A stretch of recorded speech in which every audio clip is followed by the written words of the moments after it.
Assalamu alaikum. Hello friends and welcome to our YouTube channel Muslims Reality.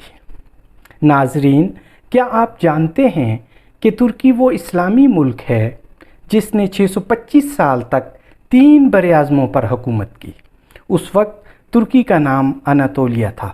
سن 1250 کے بعد ایک خانہ بدوش کائی قبیلے کے سردار سلیمان شاہ کے بیٹے ارطغرل غازی کی بہادری نے اسلامی دنیا کے سر فخر سے بلند کر دیے تھے، جس کے بعد ان کے بیٹے عثمان غازی نے اپنے باپ کے نقش قدم پر چلتے ہوئے ایسے کارنامے سر انجام دیے جن کی مثال کم ہی ملتی ہے۔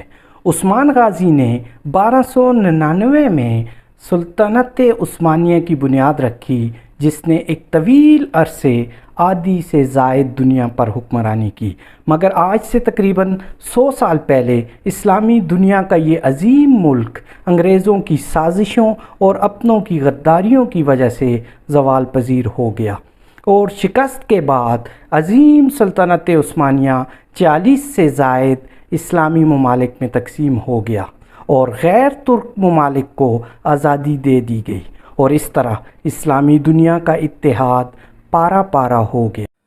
ناظرین، 2023 میں ترکی کی آزادی کے 100 سال مکمل ہونے کے ساتھ ترکی کے معاہدہ لوزان کی مدت بھی ختم ہو رہی ہے، جس کی پوری دنیا منتظر ہے۔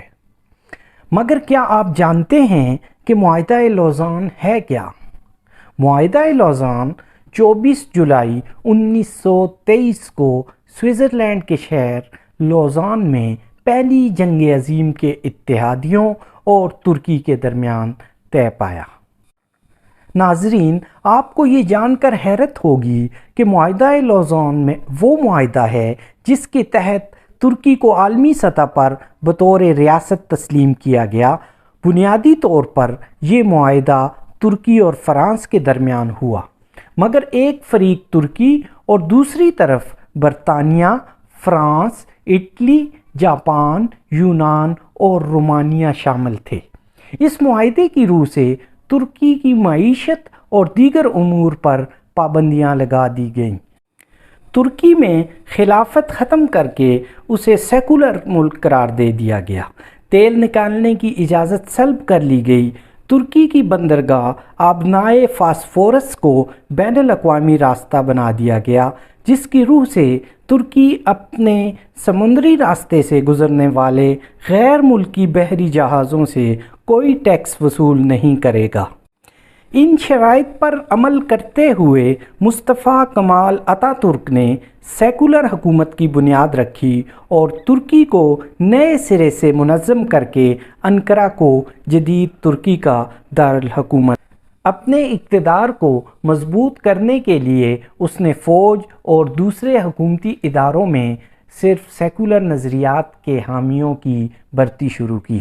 آزادی نسواں کا بہانہ بنا کر حجاب پر پابندی لگائی، مذہبی قوانین کو کالعدم قرار دیا، اذان اور نماز کے کلمات کی عربی میں ادائیگی پر پابندی لگا کر اس کا ترک زبان میں آغاز کیا، مدارس اور دینی تعلیم پر پابندی لگا دی، دین بیزار سیکولر آئین ترتیب دے کر بزور قوت فوج سے اپنے نظریات پر عمل کروایا۔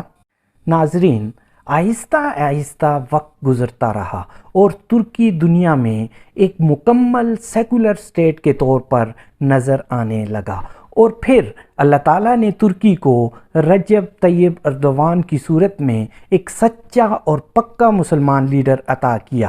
طیب اردوان نے کمال حکمت اور بصیرت سے ترکی کو اس سیکولر نظام سے واپس اسلامی نظام کی طرف لانے کی کوششیں شروع کی۔ ناظرین، اب جب کہ 2023 سر پر کھڑا ہے، ساری دنیا اور خاص کر ترکی کو اس کا بے چینی سے انتظار ہے۔ امریکہ اور مسلمان دشمن ممالک میں افراتفری کا عالم ہے۔ اس وجہ سے امریکہ ترکی کو طرح طرح سے دھمکا رہا ہے۔ وہ ترکی کے لیے طرح طرح کے مسائل پیدا کر رہا ہے۔ طیب رجب اردوان یہود و نصارہ کی دھمکیوں کے آگے اپنے موقف پر ڈٹے ہوا ہے۔